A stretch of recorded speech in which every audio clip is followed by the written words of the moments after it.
This is Pasali. இது ஆடுகளுக்கும் மாடுகளுக்கும் ஒரு சிறந்த உணவாகும். இதை போட்டால் அதிகமாக பால் கறக்கும். இதுதான் விவசாயிகளுடைய தீனி, மாட்டுக்கு தீனி. பருத்திக்காய். இதிலிருந்து தான் பருத்தி உருவாகிறது. இதிலிருந்து தான் துணி நெய்யப்படுகிறது. பருத்தியாக எடுத்து பின்பு துணியாக நெய்யப்படுகிறது. இது என்னோட வயல் தான். இதில் வந்து ஆயிரக்கணக்கான ஊர்கள் உள்ளன.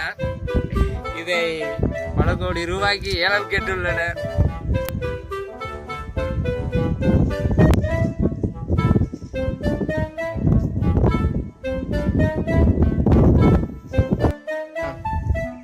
இந்த பருத்திக்காய் மிகவும் முத்தலாக உள்ளனர். அதனால் இந்த பருத்திக்காயை இப்பொழுது இப்படி பிடுங்கி இது மிகவும் முத்தலாக உள்ளனர். அடுத்த நாள் அடுத்த காயை பிடுங்கவும் ரெடி.